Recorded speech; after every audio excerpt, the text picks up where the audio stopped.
I'm Brian Herrick, Director of Operations, and I have with me again Michelle, Director of Kish Housing. How you doing, Michelle? I'm good. How are you, Brian? I'm great. I cannot believe that the month of October is almost gone. I know. It's just flying by. Speaking of that, just wanted to remind everybody that we do have our Halloween party in a few days. It is October 30th, 6 to 8. We hope to see you all here at the outpatient building on Monroe Street. Kish will be running vans. Excellent. Should be a good time. I'm going to try and pop in. I might have a costume plan. I don't know. I think I might know what that might be. Good. But I'll keep that secret to myself. Thank you. If you are new to Outpatient here at Midwest, I want to tell you that this is our weekly town hall where we go over any rules or any changes, reminders, upcoming events, things of that nature. If you are new and have never seen one of these before, we do have a lunch and learn that is mandatory for all new clients.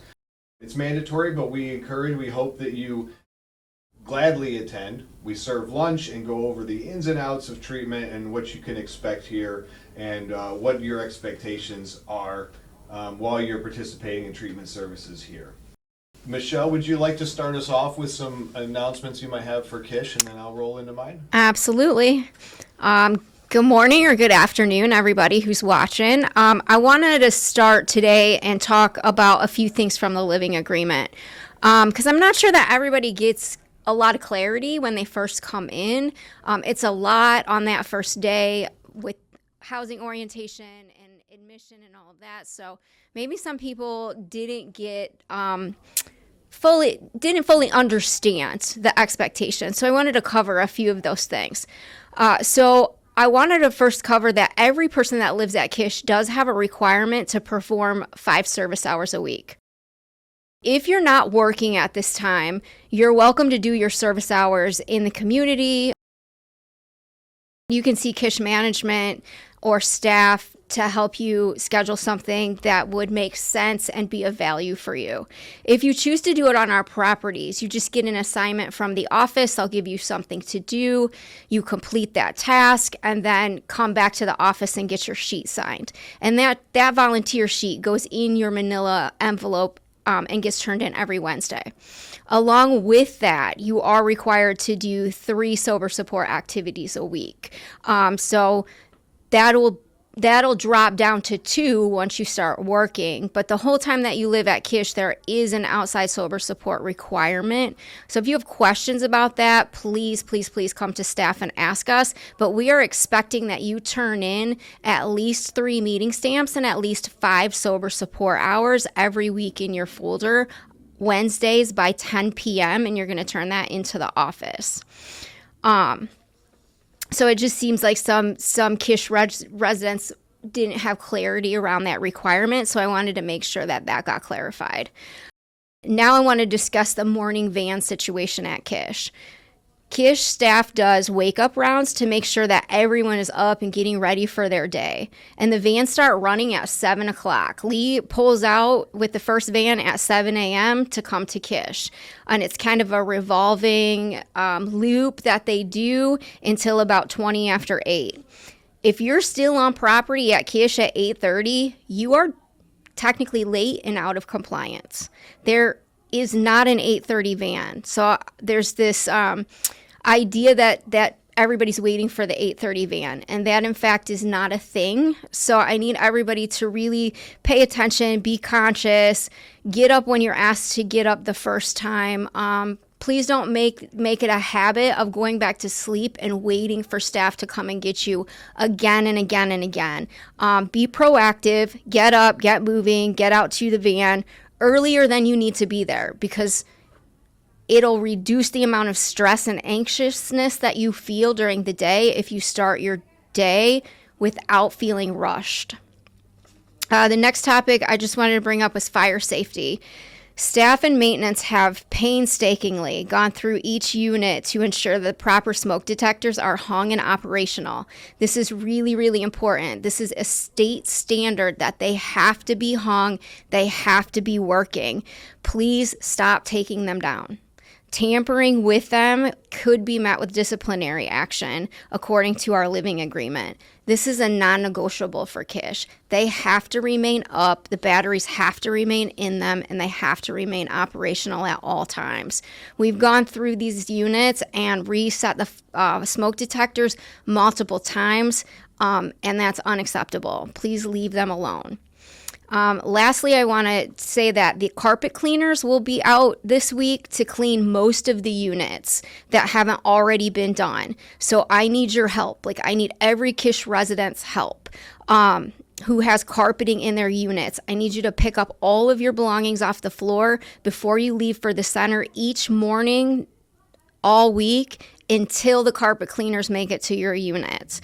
All right, so that means anything you have stored under your beds or in bags or boxes or bins that are on the floor, please lift them up, place them on your bed, place them on the couch, place them on the dining room table, and please every day thoroughly vacuum the carpets and leave the units neat and orderly before heading out for your day so that the cleaners can get their job done easily. As always, if you have any questions, please come and see myself or Dave Pedigo. We're there to help you. We're there to answer questions. We're there to give you clarity. No question is a dumb question. So please just ask rather than make assumptions and then potentially get yourself into a situation that is unnecessary.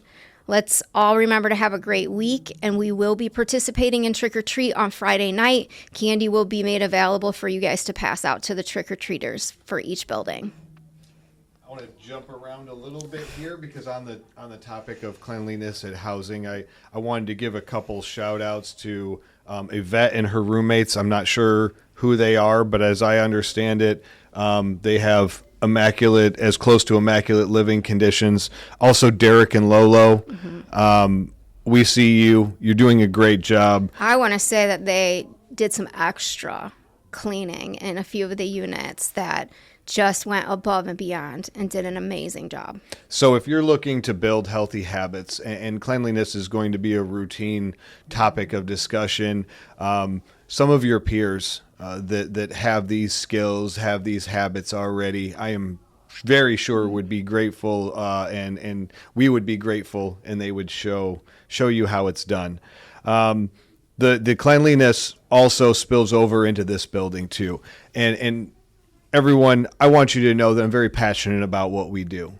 And I'm passionate about the environment in which we do it. And I believe that each and every one of you deserves to have the best environment, the best experience that we can provide while you're here. This is a very short period of time in your life.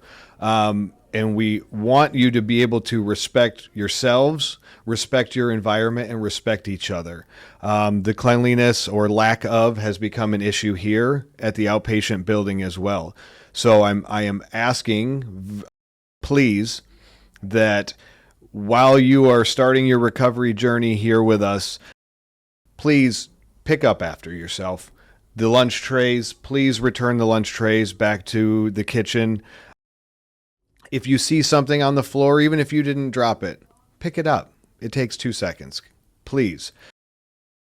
The coffee area, if you spill coffee, if you need something to mop it up, please come and find me. We'll mop it up together. Cigarette butts, place them in the what do you call that thing? The receptacle. Little butt receptacle. No, the butt hut. The little butt hut. Just put your butts where they belong, ladies and gentlemen. And as always, smoking inside the fenced-in area only. Guys, this is not only for your protection, your safety, your confidentiality. Please smoke inside the fenced-in area only. Yes, even if it's raining. Yes, even if it's snowing. Also, please, intakes only in the intake lounge. Guys, if you are not in intake that day, you do not belong in the intake lounge. And on the topic, my last topic on transportation, a reminder, if you are in PHP, you cannot take a med cab or other forms of transportation here to your treatment services for the day. You must ride the van. Michelle reiterated what that van schedule is, so please make those arrangements. And then some other shout outs. Yeah. Mark B. Scott Knapp nominated you or brought you up in conversation. Told me about an instance where you had asked a question, then it helped moderated a discussion and new perspectives that went really well. And he also informed me, as you did as well, that you are planning on obtaining a psychology degree. And I think that is a wonderful goal as a psychologist myself. I think that's amazing. Keep striving for those goals, sir. And then again, I already mentioned Lolo and Derek, but again, I'm just so very proud of the two of you and the work that you're doing. Keep it up. And last but not least, my weekly motivation for you guys. So this week is another story. A teacher stood before his class and he held in his hand a glass jar. And he filled that glass jar with some pretty big sized rocks. And he filled it up. And he says, "Class, is the jar full?" And the class all said, "Yes, it's full." So then he took a handful of smaller pebbles and he poured it in the jar. And all the smaller pebbles filtered down through and filled up some of the empty spaces. And he says, "Now is the jar full?" And the students all said, "Yes, the jar is full." So the teacher smiled and he pulled out a handful of sand and he poured sand into the jar, and the sand filled all the cracks and crevices that were open. And he said, "Now this time, is the jar full?" And the class said, "Yes, now it's full." So then the teacher picked up a cup of water and he poured the water into the jar and it filled in all the rest of the cracks. The teacher said, "Now, students, this jar is like your life. The big rocks are the things that truly matter. Your recovery, your health, your family, your integrity. The pebbles are all the things that support you, your job, your house, your living environment, your responsibilities. The sand and the water are everything else. They're those little distractions, the worries, and the noise that fill your day. If you pour in the sand and water first, there will not be room for the rocks and the pebbles that really matter. But if you put in the big things first and you focus on those first, there will always be room to manage the rest." Recovery isn't about having less. It's about making space for what matters most. If your life feels crowded and chaotic, it's not because you have too little time. It's because the jar is full of the wrong things. And I promise you, you will always have time in your day for the things that you make a priority. What are those priorities for you in your life? Put your recovery first, then your relationships and responsibilities, and then everything else can fit around that, or not at all. Because when your priorities are clear, peace follows naturally. And as always, have a safe, happy, and sober week. Bye. Bye.